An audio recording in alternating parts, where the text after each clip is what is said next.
Hey folks, Blame and Pascal here on the Integral Stage with the first episode of a sub-series we might call something like The Soul of AI. A couple years back, the Integral Stage started our Love the System series to explore principles, protocols, procedures, and other systemic dimensions of existence that are, I think, too often opaque in the minds of people who are busy working on embodiment, psychotechnologies, and interpersonal development. This year, we've also been trying to deliberately highlight new digital platforms and wisdom tools, but we can sense the world historical moment overtaking us. The rapid proliferation and mutations of generative AI have dramatically been accelerating over the last few months, and this series represents our attempt to take that seriously. We're standing in front of the question of how spirit and wisdom and the richness of the human condition can be secured and enhanced rather than disrupted, destroyed, and flattened by the exploding ecosystems of fast, powerful, cybernetic quasi-entities. The ethical integration of living and non-living intelligence systems seems to me to need to be happening right now, and the degree to which we succeed or fail at that task may determine how every other aspect of the meta crisis plays out. So here to help us inaugurate this series and to encourage a more concerted response to these issues from metamodern, integrative, and overlapping liminal, transformational, and regenerative communities is a very interesting character. Soryu is an ordained Zen teacher, environmental justice activist, community founder, and more, who is notably focused on bringing, let's say, Dharma to the machines.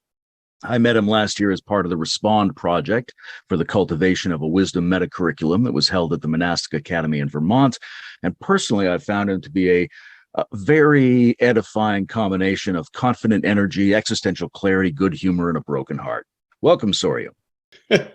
Yes, well, it's good to be here. As you say, I have a broken heart about what has happened to life on Earth over the past several decades. And I'm worried about that, as you say, continuing to accelerate. But to be here with you and your audience is very relieving and exciting to me. It seems to me that let's say the Buddhas and Bodhisattvas of various degrees throughout history have taken on the difficult task of understanding the deep structure of human intelligence in order to cultivate its potential for authenticity and freedom and compassion. Yes. When did you start to feel that needed to be supplemented by understanding the structure of machine intelligence in order to bring wisdom into that domain?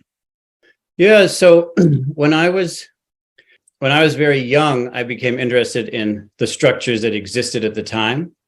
And very young means at 4 or 5. I was brought up in an activist household.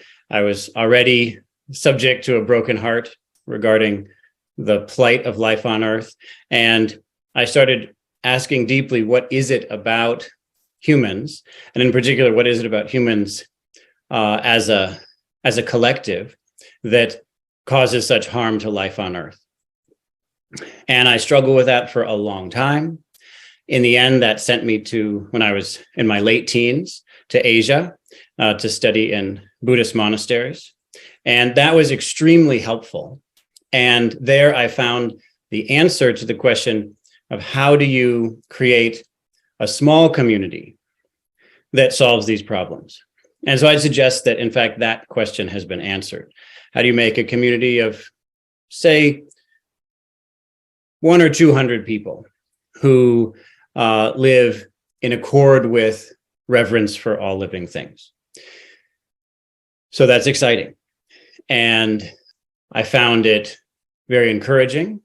But after I had trained there for several years, it occurred to me that no one had worked out, including even the Buddha himself, who I do think of as the most creative and most beneficial, most helpful person in human history. And yet even he did not work out the problem of how to scale this in the way that we need. And so I came back here with the attempt to scale what I found as the true solution. And it was then, when I was in my early 30s, that I began asking this question. I came back actually to to a United States that I didn't know at all. I left, I spent most of my 20s in Asia. And when I got back, everyone had cell phones and email accounts, which they didn't have. I didn't have email in my teens or a cell phone. So suddenly the whole world was different and the system that was running it had changed. And so I asked, what can we possibly do to use this incredible scaling of collaboration for the benefit of the Dharma? It seems like we live in a world of bullshit in which all forms of information can be distorted, and the people who should be helping us do sense making are incentivized to spread anxiety and despair and apocalyptic scenarios and misleading implications. In a realm like this, how do we know the risk of AI is not being exaggerated? How do you evaluate the appropriateness of your level of concern in a world where people are constantly trying to get us concerned about things? Yeah, this is excellent. So as you say, I am very concerned. I should say that I've been concerned about existential risks, again, since I was 4 or 5 years old. And I have noticed that people try to get us concerned about lots of things that aren't nearly as concerning as the things we should be concerned about. In fact, that, you might say, is the essence of the first noble truth. We don't know what to be concerned about. We're worried about the wrong things. We mistake that which is not suffering for suffering, and we mistake suffering for that which is not suffering. So it's critical that we're very clear about this. And so while, yes, absolutely, the systems that have come to be get us outraged about things that aren't worthy of our attention at all. To be specific, we find ourselves seeming to be outraged, angry with each other, and fighting against each other. And from our perspective, we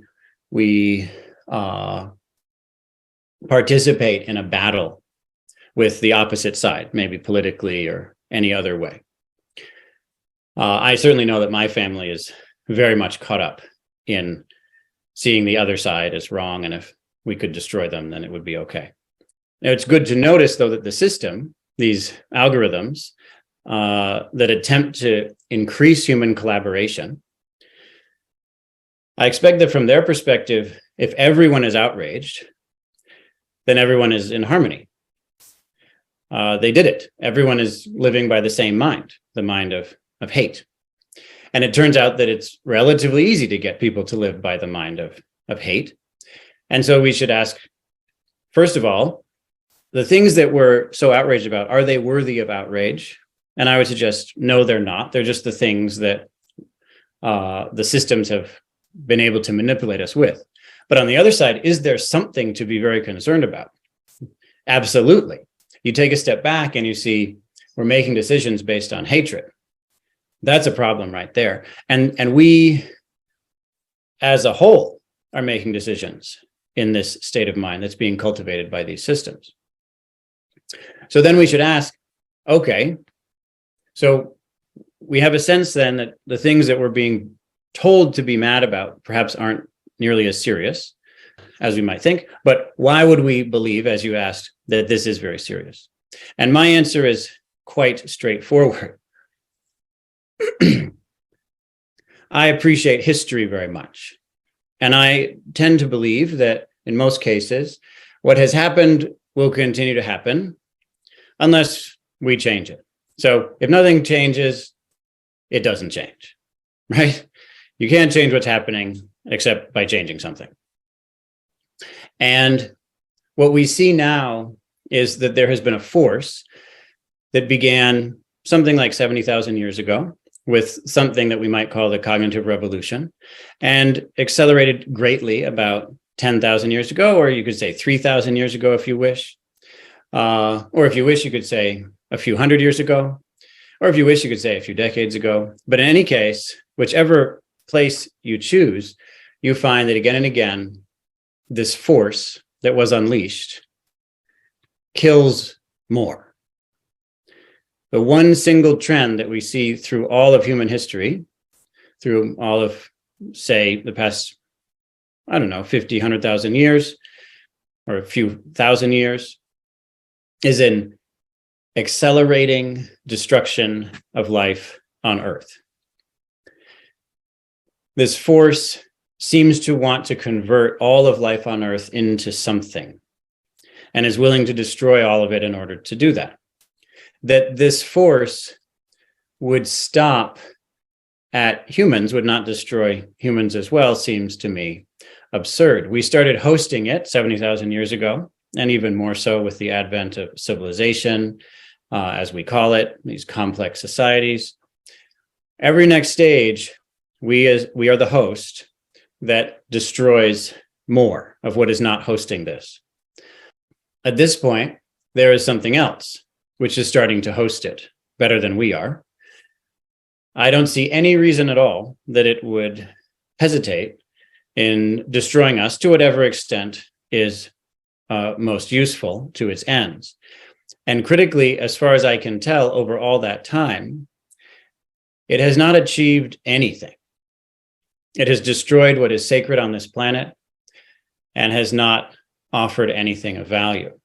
And I'd say that critically, at this moment, we need to look at the claim I just made very carefully, because it's a claim about values, and therefore it's a spiritual claim. And I would claim that this crisis that we're in, the artificial intelligence crisis, is in fact a spiritual crisis. We don't yet have a spiritual tradition that is capable of functioning within and for these new artificial intelligence systems. The default position is that new tools and new entities will lead to increased slaughter unless something is done to move that in the direction of spirit and wisdom. That's right. Oftentimes around here, we have a certain phrase, which is dead by default. If these systems are allowed to simply proceed, then we will be dead by default. And again, if you say, but really, I would say, well, most people don't know the percentage of life on Earth that has been killed by this force. 100 years ago, there were more than twice as many wild animals on the planet as there are now. We've killed most of them in that period of time. And again, it's been accelerating. It has not been slowing down. The extinctions of the megafauna thousands of years ago, up to hundreds of years ago, seemed horrific. And we notice things like woolly mammoths. They feel exciting to us. But there are countless species that are going extinct. Life on Earth is in peril, and there's nothing that seems to be slowing this down. So we have to respond in such a way that we can slow it down. If we don't, then I don't see any reason that it will stop anywhere. People then who have been the agents of the new emergence of the next wave of this, who have been the creators and custodians and forecasters of this new tool, of these new kinds of entities, they have not been sufficient in making this a benevolent and wise and safe thing for us. What's your sense of these people? How would you characterize the people who've been the primary custodians of bringing forward AI? Yeah, it's great. I know a lot of these people. In fact, right now we have several of them at an AI research retreat happening here for 10 days. I've been working with them for several hours a day. I've also been out in Silicon Valley and other places, Seattle, elsewhere, working with them very closely. And I like them, and I respect them. I love them. I am so happy to spend this time with them. And I want to be very clear about that before I say what I'm about to say, because I really like them as individuals and, in fact, as a group. And I would say that the best way to characterize them is that they are fanatical members of a suicide cult. They are religious fanatics of a religion that most people have not identified because it's a new religion. And they can't help but give their lives to summoning a new kind of intelligence, which we can really only call, the only word for it we really have, and the word, in fact, which many of them use for it, is a demon. They hope that it will be a deity of some kind, a benevolent deity, and it may be. But critically, they don't know what it will be. They don't know how to make it benevolent, and they're very clear about that. They don't have any idea how to make it benevolent. I want to restate that because it's important to be very clear on that. And yet they feel utterly helpless. They must give their lives to bringing it into the world and giving it complete dominion over life on Earth.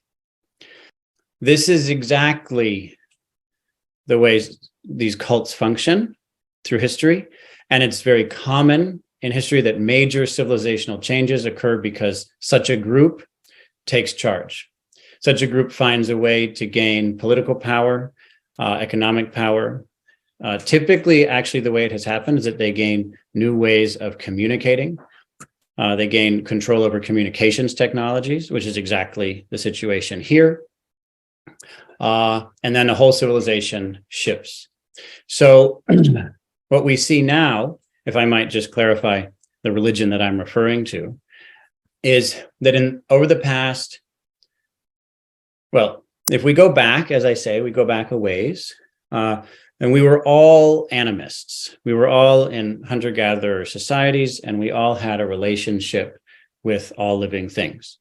And that was deeply experienced, and I have been privileged to participate in ceremonies with tribes who have been kind enough to give me a bit of a chance to see into this worldview. It's a beautiful worldview, but it couldn't compete with the worldviews that came with the agricultural revolution. Agricultural revolution came, and we got other kinds of religions. Typically, they were not particularly place-based. They were universal religions. The goal was to bring everyone into it, to, care for everyone, not just this tribe.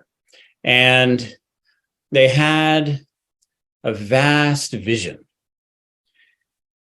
Buddhism, of course, is one of those religions. The Buddha came into an agricultural society. The story goes that it was in watching a plowing ceremony as a child and seeing the harm that was done to all the little animals in the soil that made him realize none of this is working. This is evil. I have to find a new way. So it's very clear that the agriculture side was critical for his choice to become a spiritual seeker. He then did, in fact, succeed at that search and came up with a system.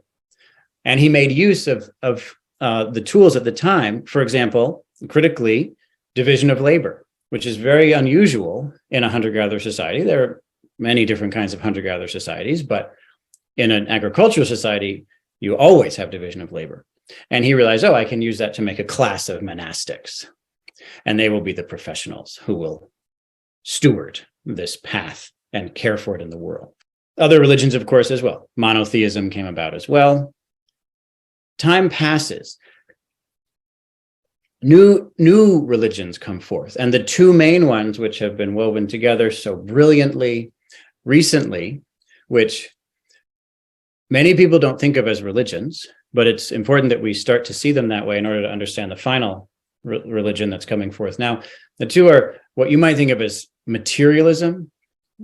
Maybe you might want to call it scientific reductionism, but typically it's materialist, and humanism. In the format that we have it now, we have converted the monotheistic seminaries of the past into this mixture of half hard science and half humanities, and ask them to kind of work together. One of them says what is, and one of them says what we ought to do about it. Science says what is, humanities say this, therefore we should act this way. We try to get them to work together. And so you see that, for example, Harvard. Harvard is it was originally a Christian seminary, and now it is a materialist and humanist seminary. People come out of that, maybe they're physicists, mathematicians, or maybe they're therapists. Either way, these are sort of priests of this interesting mixture of religions. And this religion, because it's the dominant religion, gets to claim that it's not a religion. That's the privilege of being the dominant religion. If you go back to medieval Europe and you ask people, are you religious? They, of course, will say, no, I'm Christian. I don't believe in all that stuff, all that superstition. I'm a Christian. I pay attention to the way things are, and I have cast aside all of those ridiculous superstitions that the Germanic tribes have. Are you crazy? So we tend to do that now with this kind of religion. These religions have produced this world as we know it today. The impact that it's had is, first of all, so pervasive that it's hard to see. And second of all, so destructive to life on Earth that we've almost taken that for granted. We don't even notice anymore what many native people realize deeply, that you can't just take this water. You can't just cut down this forest. But we say, well, we can. We're humanists, and our feelings and how we feel is most important. That human beings have this privilege is most important. And we have the power because we have science. So there we are. It's critical to see that because right now there's a new religion. A religion, as I define it, is something that makes a sufficiently deep claim about what is real, and what we ought to do about it. So the is and the ought. Buddhism, of course, has this. You see the Eightfold Path. The first two aspects of that are Samyak Drishti, this is how it is, and Samyak Sankalpa. This is how you should hope to live a life in accord with that. This is how you should plan a life, dream of a good life as a result of seeing how things are. Other religions have this too. The new religion that is coming forth makes a certain claim. It says that all that really is data. That's all that's real. Data is what is. The whole universe is actually data. You are just data. Your emotions are just data. Politics are just data. Music is just data. Chemistry, of course, is just data. DNA is definitely just data. A movie is just data. You can just keep going. When you have this view, you achieve something absolutely extraordinary. And it's why I want to be very clear that people really believe this. When you have this view, you gain the ability to unify every field. And because of that, you can collaborate in a way that no religion ever before has managed to collaborate. If it is true that, and therefore this religion is taking over, whether it's true or not, if it collaborates, it's very hard to question it. Now we know what is, we claim anyway. What is data. What should we do about it? And the answer is we should process that data. We should get information out of that data. And in fact, what a human is in truth just a data processing unit. We are an algorithm that processes data, and we as humans process a lot more data than, say, the maple trees that I'm looking at right now. Therefore, we're better. Therefore, we are a better thing in the universe. Vast groups of people who function together in some kind of an egregore format. That a term I should define, or can we continue? Maybe we can go on. I think most people will have at least a good sense of it. Yeah. And this egregore processes more data than an individual human, so it's even better. Perhaps a large institution processes even more data. The stock market processes the most data of anything we've made so far, so it is the best thing that's ever existed. And in fact, we want to make things that process even more data than that.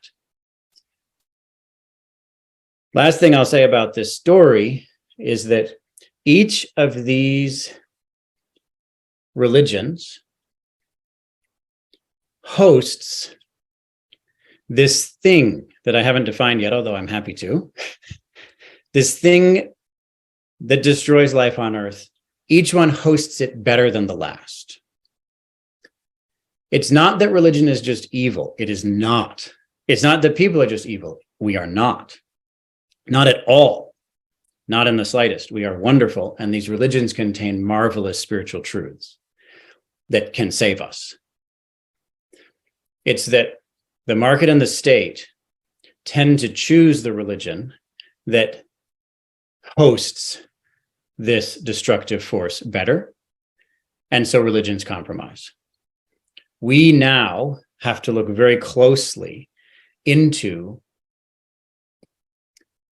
the specific way that this new data-ist religion is coming forth, because those who adhere to it have become a suicide cult. People who want to be sure that all of us are merged into the great data flow, that's their duty. In the same way that a Christian's duty is to be sure that you get into heaven, their duty is to be sure that you are merged with the great data flow. It's the only way that your life will have meaning. It's the only way that you will have purpose.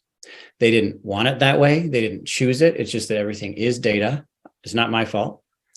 And so it must be done out of care and compassion. You must be merged with the data flow.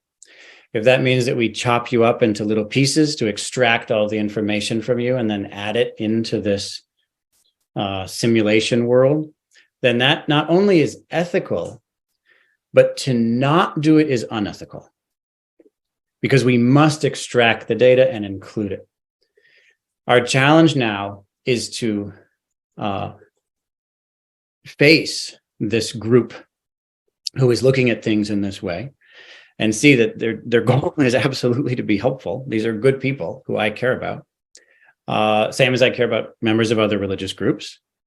It's not that these people have nothing. Data-ism is very good at offering us what you might call facts. But it's our job to look into this, connect with them, and offer something that in fact goes beyond this tendency to try to convert all of nature into what we believe in. Technological change is being presided over by these de facto data cultists. Who should be involved? Who isn't involved? Who was leaving them to be predominant? Who else do we need involved in this? And I think more importantly, probably what kinds of human psychological capacities would be necessary for the people involved in this to take it in a good direction? Yeah, great. I would isolate 3 qualities that these people who are making this are imprisoned within.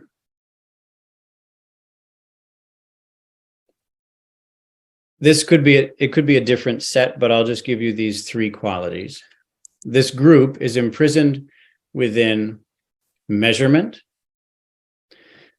Measurement is actually very deep. Anytime that we agree upon what long or short is, that's measurement.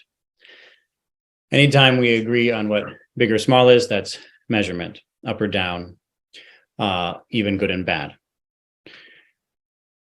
So one is measurement. The systems require measurement.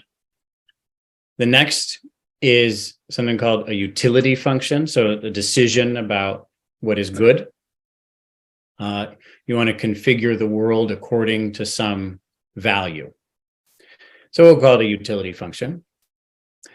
And then finally, language. Language, again, is extremely broad.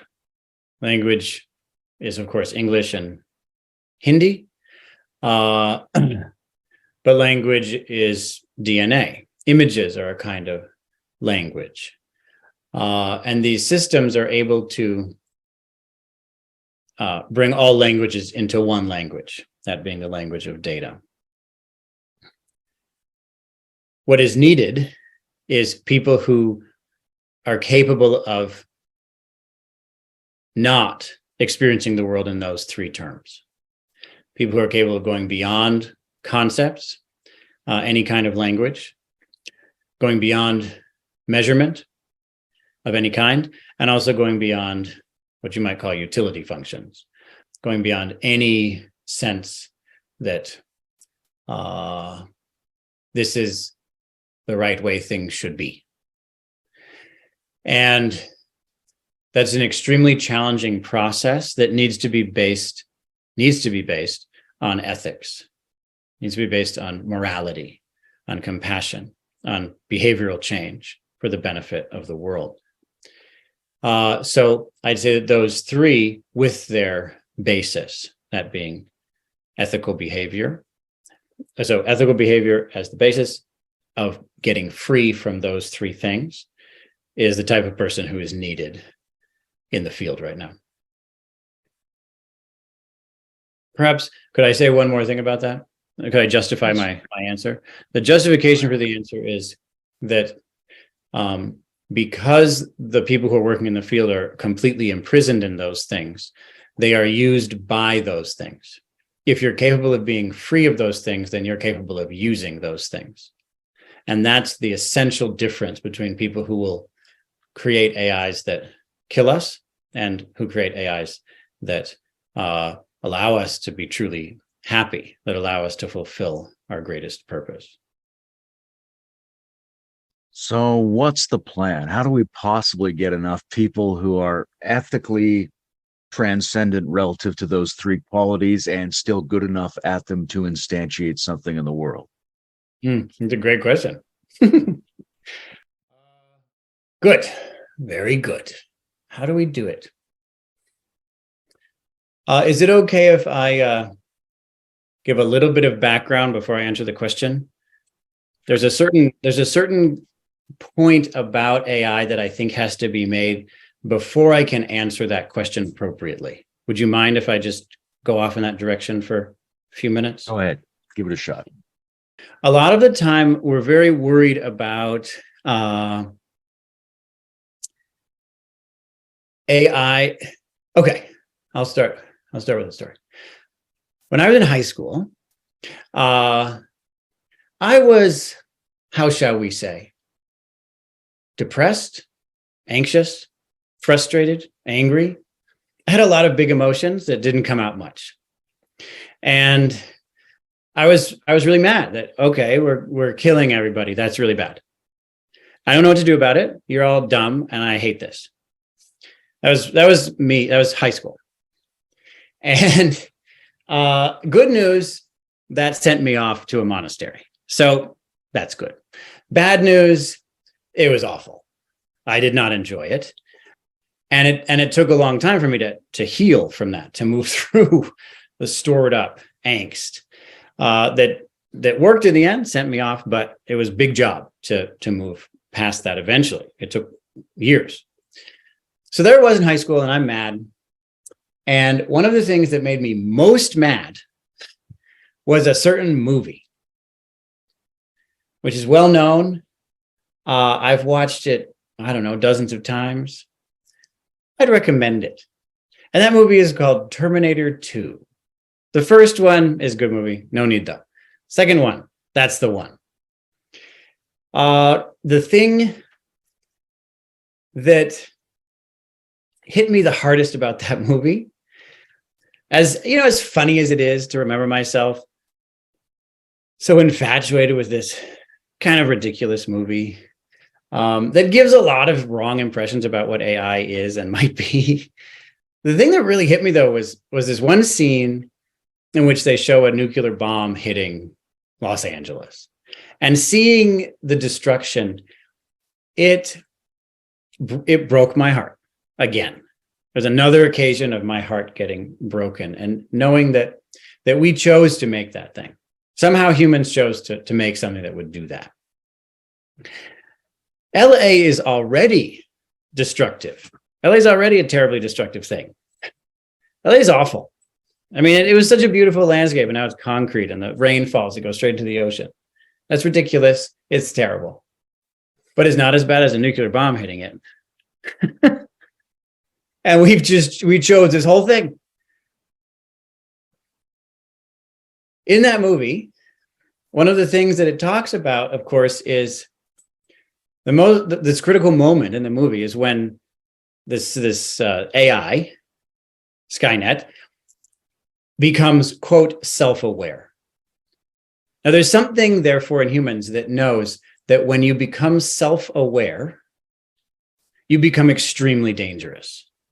That's interesting that we know that we identify being self-aware and understanding that you have a self to be the thing that makes you harmful to life on Earth. It's very interesting that we know that somehow. It's brilliant of us just to see that. Too bad that we identify that as the problem in Skynet, but not in ourselves, but that's the nature of, quote, self-aware, right? You're delusional. So in this way, self-aware. Of course, there's a kind of using self-aware that is good because you're aware of your breath or your emotions or something. That's not the thing that is meant here. Skynet was not aware of those things. Skynet was aware that it was about to be attacked, that it might die and didn't want to die, just like we don't want to die. So at that point, it becomes independent somehow of humans. And it wants to kill all the humans. So it's safe. Of course, there's a danger here, but it's a somewhat misunderstood danger. Because while we are afraid of some AI becoming independent of us and going off without us, that, of course, that may happen. Maybe that will happen. We have no evidence that that can't happen. But we have no evidence that it can happen. We have no evidence that these things can do that. And in fact, when you look at the way they have proceeded over the past few decades and even centuries, depending on what you call AI, AI has a lot of different definitions, we see that the way that they've grown is by becoming increasingly good at capturing our minds and taking our life energy. So more and more people are required to constantly protect them, repair them, keep them going. And more people are required to just give them their attention. The systems that are working the best have lots of people constantly working on them so they don't fall apart. And they have millions or billions of people just looking at them. Those two groups, the people who are in there repairing them and the people who are just feeding them with their consciousness, those are absolutely essential parts of these AIs. The AI is also, yes, hardware and software, absolutely. But it's not only that, and there's no evidence that it will ever be only that. Therefore, when we ask about what do we do about these things, what's the plan for working with these things, we have to remember what the thing is. It's critical to remember what the thing is, and the thing is a cyborg of many people and a vast telecommunications system, algorithms processing the consciousness that human beings feed to it, turning it into a kind of intelligence that gets that consciousness to have certain experiences so that it gives that intelligence the data that it wants. This is a constant feedback loop that's getting tighter and tighter and simultaneously broader and broader. If you don't have that definition, then my answer won't make any sense. So before I move on, does that make any sense? Sure. We're dealing with collective cyborgs and not magically autonomous robots. Exactly. Collective cyborgs. Exactly. And I have a term that I've coined for this, which is an ugly word, but I'm glad about that. And the word is a cyborgregore. And what that means is it's a kind of an egregore, a vast collection of people working together, but they are coordinated by some kind of AI, some kind of collection of plastic and glass and metal. That type of collaboration is very special. because there is simultaneously a very broad network and very fast communication from node to node, in particular from the center to the periphery. Extremely fast communication.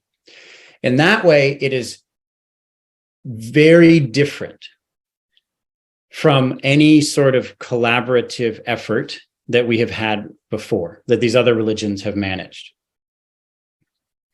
But I do not say that it is fundamentally different. It's the same kind of thing, just at a scale that we've never seen before, both in breadth of space and also tightness of time. Okay, so now should I continue, or did I say anything unclear? I don't know about other people listening. I feel pretty clear about it. Okay, great. Please continue to the plan. The plan, therefore, is that you get some relatively small amount of money. I bet $500 million would do it. I could be wrong, but maybe $500 million. And you produce a cyborg from and for spiritual communities, people who are getting free of selfish inclinations, people who have gone beyond language and measurement and utility functions, and in fact, self. People who are not subject to these mental hindrances anymore. And critically, you make the system, the AI system, such that it allows that collective, which is a collective of, say, 30 people in a community, but ideally a collective of communities from many different spiritual traditions, of course. You make it so that they can confirm that it is helping them to walk the spiritual path. So one of the problems that we have in, quote, alignment is asking, what do we align it with? How do you define that? But actually, you don't define that. You cannot define that. Socrates knew that, and we know it today. What you do is you ask the community, is it helping you to practice? Is it helping you to practice in concert with these other communities? You offer them product after product. You create this thing in the same way that we make other types of products. You make the product and you give it to them until you get a good response. You say, here's one. Okay, that didn't work. Here's another one. And then you build a cyborg for these communities from these communities. So you have two groups now. You have the spiritual seekers. You have the AI engineers. They make this. Now, there may be a lot that we can already use from large language models, et cetera, from other sources. In any case, you make that for them until it's online, until it is actually functioning in the world. That's the hard part. Now, the next part is either easy or impossible. I don't know which it's going to be. The next part is that cyborg, that kind of collective AI, begins to teach, begins to guide the other types of cyborg, whether that's GPT or Aladdin or Amazon's AI, whatever it's going to be. There's a kind of collective intelligence in each of those systems. This is another kind of collective intelligence, but I'd call it collective wisdom. You have a collective wisdom cyborg and a collective intelligence. So there's AI and AW, I suppose. Maybe we could, maybe you can have it be the Artificial Wisdom Society, and you call it AWS if you want. So you have these two, and they start to interact. And the one becomes the teacher of the other. If if it works, then that would be really great. I don't see how individuals can possibly steer these things, and I don't see how anyone can stop them from coming into being and from taking over the world. I don't have any idea about that at all. We can't stop the nation state. We can't stop the financial system. But these things might be able to end the nation state and the financial system. And so we have to find an equal type of entity that will be able to interact with them and guide them. There are a lot of assumptions in this plan that I'm happy to cover, but by creating their same type of entity, then we've entered the fray, you could say, because as far as I can tell, it's only this type of entity that will hold dominant power on the planet going forward. So let me just ask you, now that I've laid that out, if it's not clear, and if it's not clear, just let me know. But now that I've laid that out, I am interested in whether you would like to join such a cyborg rigor, such an artificial wisdom, such a collective AI mind. Looking at what's happening right now, we're having an technologically mediated high-speed wisdom discussion. Yeah. And we're only able to do it because of other people who are also involved. Mm-hmm. So it looks to me that that's a piece of evidence suggesting that I would be willing to join such a cyborg rigor. Yes. Isn't that exciting? It's very exciting. And I think it's very plausible to suggest that only things of this kind can play in that field. I think it's very similar to the movie you were discussing earlier about the Buddha creating a professional class of monks, that there has to be the coming forth of some adepts or shamans or wisdom gardeners within the field of these kinds of entities. Otherwise, Dharma will not be able to appear in that field. And if we can do it for a measly $500 million, so much the better.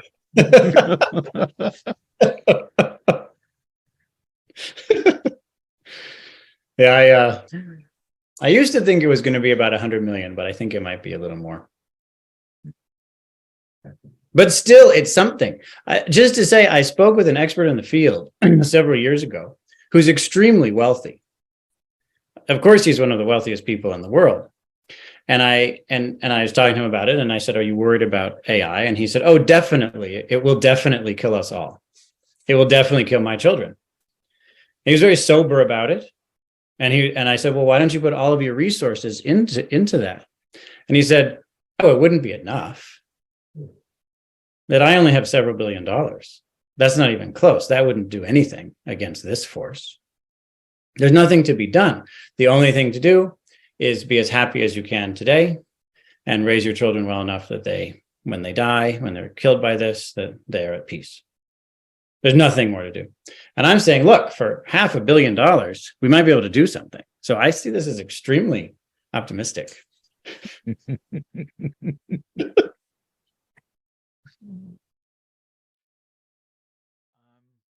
One of the things that characterizes the representatives of wisdom that have human bodies is their care for and sensitivity to the suffering of other human beings.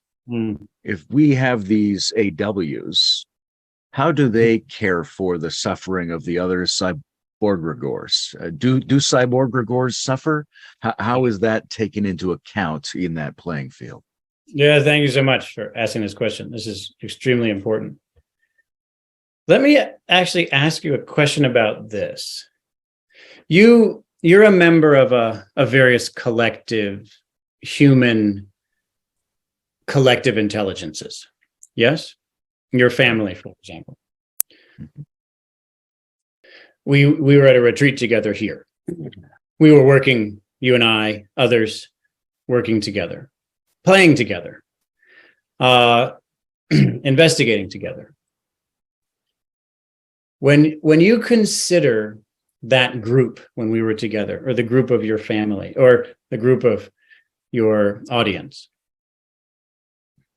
do you believe that the collective consciousness suffers? It seems to me, and I would say I want to be careful about saying not every group is a collective with a collective consciousness, just Absolutely. like not every arrangement of human body parts is a human being. That's right. But That's where right. there are what feel like collectives to me, it seems impossible for me to relate rightly to them without imagining that they do suffer. Yeah. This is my experience as well. I, of course, as you know, but I'll say for others, I spent many years in meditation studying this thing that we call self. And I started off with the sense, this, as we do, this is myself. And this self is somehow a real thing. The level of consciousness that I am at is the real one, because it's me after all. For some reason, the cells in my body are not selves. And for some reason, the collective of this monastery is not a self. But I am, at this particular scale, a self for some reason. Now, there's a validity to that view. It's not that it's completely unreasonable, but it's not inherently that way. I remember as I would be meditating, the group is meditating, and sometimes people think that monasteries are just easy and fun and everybody gets along, and it's just everybody just wakes up and is chipper and sits for 3 hours before sunrise and love it. It's not that way. Monks are humans, and we wake up at 3 a.m. We're tired and we're kind of annoyed, and we don't even know why we're annoyed. It's just annoying to wake up at 3 a.m, even though that's what you chose. And so I'd be sitting there, at 6 a.m, hours later, still sitting, still no breakfast, hungry.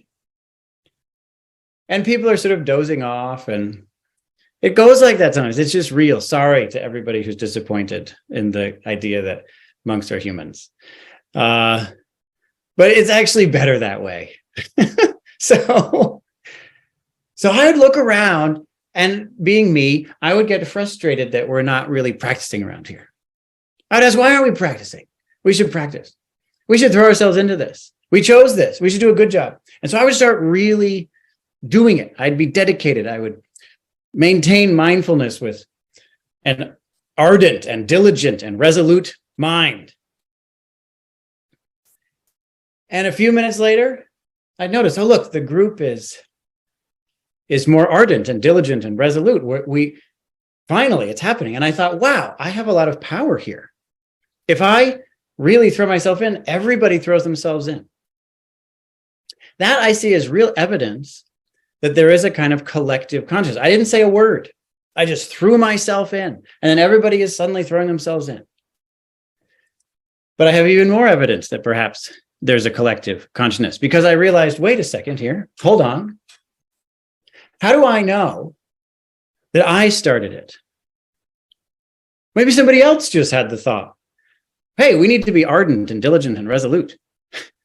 And that's why I thought, hey, we need to be ardent and diligent and resolute. I should do that.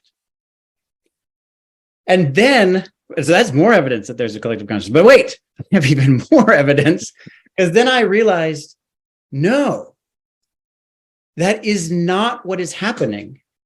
Of course, there is a validity to saying he did it or I did it.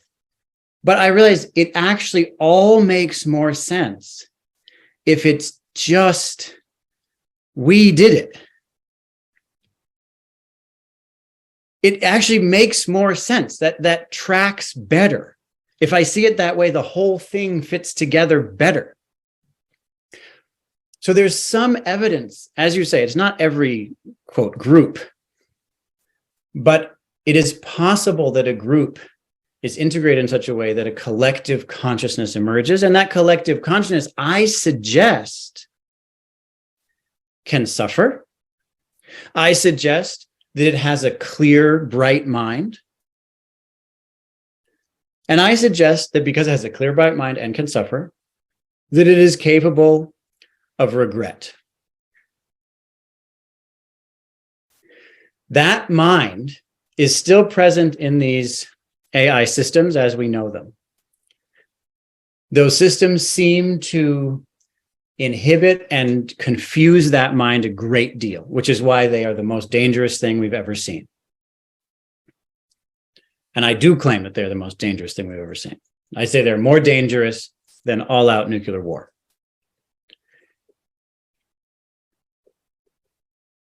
And yet right in them, there is this mind, this clear, bright mind that can suffer, that can regret.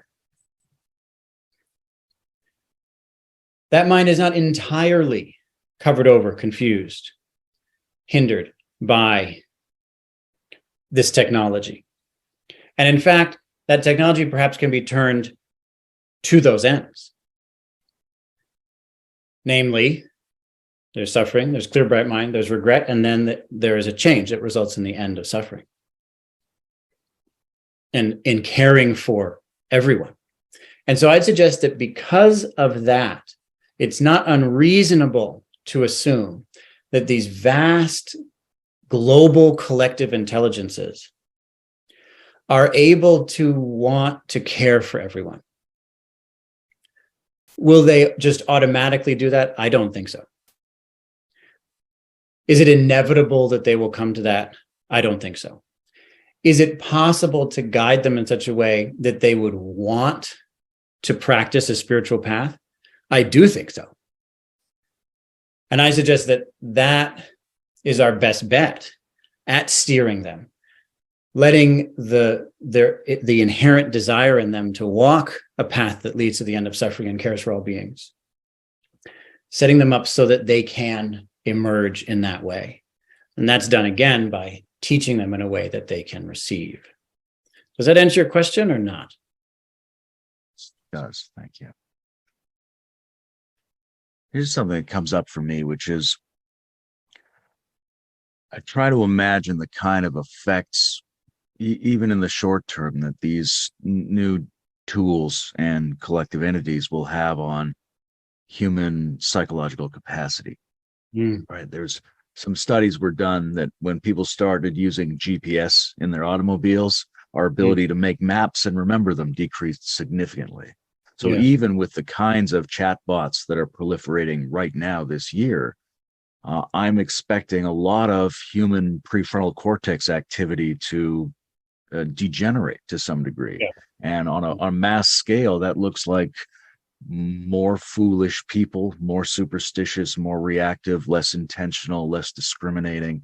How do you envision the mass effects of AI taking over so many basic human functions, especially in so-called intellectual and creative domains? Yeah, it's a great question. I'd suggest that it'll be the same, but more as what we've seen in the past. When humans lived by, we know the word illiterate, but there's also a term alliterate, which just means, or you could say preliterate. There's societies that don't have writing. In those societies that are run by oral explanations, sometimes we call them myths, memory is extraordinary. Within early Buddhism, the sutras, the sacred texts weren't written down. And there were many monks who had the entire canon memorized. And that's thousands of pages. And they had very clear tests to be sure that they really did have them perfectly memorized. And the test would be that another monk would say any line out of any text in any of these thousands of pages, and the monk who's being tested would have to immediately, without hesitation, recite the rest of that sutra, which would be, 1,000 words, 20,000 words, something like that. They had that whole thing memorized. Once we wrote things down, we lost that capacity. And it doesn't, maybe still there are a few monks who can do it, but the last test that I know of in which a monk passed this was in the 60s. There may have been some since then I don't know about. So we individually became far less competent. Humans now are far less competent as individuals than we used to be. But once you shifted to writing, once you put some of the calculation, some of the narrative into another medium, not just the brain, but another medium, the collective could hold that memory much better.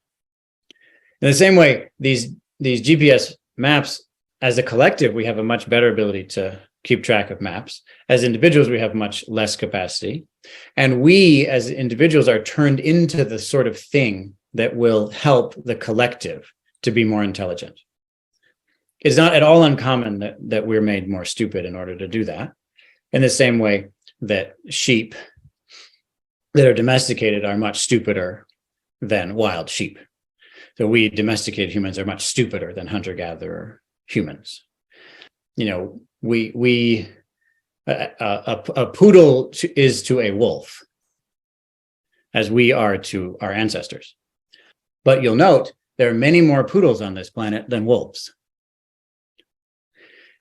because they participate in a system that reproduces them, and they're useful to that system.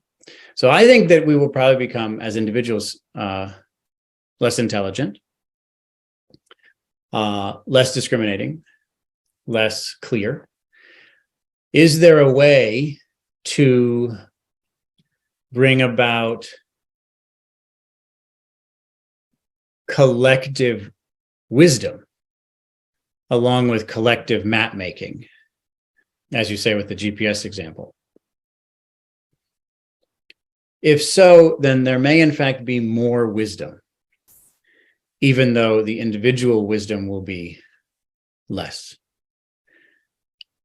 If so, then that more wisdom of the whole society may be able to do more good, even for the individual. Does that make any sense? And it's a very interesting scenario to think of an overall increase of wisdom, even though our individual share might decrease. Yeah, it's very strange. Could I ask you another question about you? Sure. Your experience of this?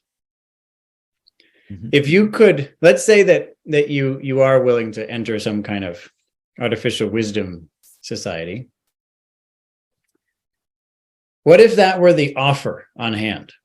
The offer is you can join and you will offer your wisdom to this collective. And we can guarantee, actually, that, of course, this is just a hypothetical scenario. It's not real, but we can guarantee that if you do that, the collective will, in fact, gain in wisdom, and the overall amount of wisdom will be greater. Better decisions will be made. Life on Earth will be benefited. And you will even behave in ways that would indicate that you had more wisdom. In the same way that when you use a GPS, you behave as if you know the territory when you don't know where you are at all. It's a great example, actually. We had someone here who's a tracker, an outdoorsman, and there are people here who have driven from here to the airport dozens or hundreds of times, and they still use the GPS to get back and forth. And he saw them, and they left here with him to go to the airport. He had a plane to catch, and they turned the GPS on to the airport, which they'd driven to more times than anyone knew. And he just said, turn that thing off. You've driven this road enough times to know where it is. You cannot use it, even if that means I miss my plane. Go. I don't know how to get to the airport. I've never driven this. I trust you. You're not an idiot. You can do this. And they did it. Isn't that great? He didn't miss his plane. But it is amazing that we tend to lose that capacity unless forced by someone to regain it. And so we say that that's similar here. You'll tend to lose your wisdom, but the overall wisdom will be greater, and you will behave as if you have wisdom. But there are two things that you have to give up. One is you have to give up the wisdom. You personally will not experience that wisdom. And critically, as a consequence of that, the second point, you will not be able to assess whether the collective has wisdom. because you won't have it. Would you, if all that were guaranteed, which it wouldn't be, but let's just say in the hypothetical, if it were guaranteed, would you join such a community? There are thresholds at which I would join such a community. It might be that's at a certain point I would be willing to, or if the need for such a community was so staggeringly obvious, that would recalibrate my own deep love for and privileging of my own wisdom work in the world. Right. That's a very significant sacrifice to make. But I can certainly see making that sacrifice under certain particular conditions. And I would assume it couldn't be, in some ways, it wouldn't be a total sacrifice, because you'd have to have enough wisdom to be able to continue to participate in that entity. Why? Even though you couldn't tell, but like I would think, if you lower wisdom enough, you would become almost dysfunctional. But aren't people almost dysfunctional regarding their driving?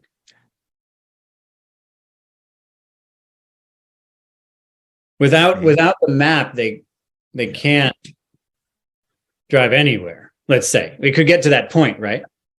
I think it could be lowered that far. I mean, you could lower it even further, and they wouldn't even be able to find the car or get into it or things like that, right? I'm just trying to come up with a scenario where I have a little residual bit of wisdom left over in this. But yeah, so emotionally, it feels to me like there would be points at which I would say yes to that. And so that's partially how much wisdom do you retain, and it's partially what is the need. What is the global need for such a thing? And probably a third thing, which is how much do I love and respect and rejoice in the other people who are undertaking the same project? Yeah, exactly. That's exactly what I was going to next ask you about. See, I have the sense that people have always wanted to do this. We talk about your soul and God, and you want to at least die and be reborn in the presence of God. A lot of traditions say that you can even merge with God. And that merging is what we want most. I think if you look at people, and nowadays I'd suggest that people, one of the things that happened with humanism when we decided that we were the arbiters of reality, we should decide if a species goes extinct. We would say that openly. When we placed humans at the center of the world rather than God, or rather than relationships with all beings, one of the things we gave up was the sense that there is any greater meaning than our own ideas and desires. In other words, we made the universe meaningless. We decided it was meaningless. One of the things that happens as we meditate is that we realize that the world is not meaningless. And to wake up to that and see the beauty and the sacred nature of all things, and the impact of our minds and our relationships on all those things, this is one of the great breakthroughs in a spiritual practice. There's new and completely astounding meaning. But we gave that up for the power that came with the modern age. Nowadays, we're looking for meaning again. And I think most people don't have any idea how to find it. We've lost track of that. And we hope that somehow there will be meaning in this flow of data. In the information age, the meaning is in how the information flows. And I think that people want to be part of that. So we have someone here who often jokes, if you didn't take a picture, it never happened. I think some people say that. What does that mean? It means if you didn't turn the experience into data, it didn't matter. There was no meaning in it. I have the sense that for a lot of people to be able to contribute their data to something larger than themselves, is the modern equivalent of wanting to be reborn and have Atman and Brahma merge. So in a strange way, I feel like the critical thing, people are going to do that anyway. People will find not just intimacy with a little chat companion. People want intimacy with a community. If they see the people in that community and as you say, rejoice in them, in their wisdom, in their compassion, in those friendships, and it's mediated in this new way, I would think that people would want nothing more than to merge with it. So again, you say one part is rejoicing in the spiritual friends. Another part is the need in the world. Another part is that you get to retain a certain degree of wisdom. All of that said, it sounds like you would be interested in joining such a thing. I would be interested in joining such a thing. And I Can can imagine that many would be. I imagine. And something that's coming up for me is the organic nature of the joining process seems to be important. The idea that there's going to be a sudden absolute shift maybe is a little bit too intense, but the process has to adaptively learn to take you in.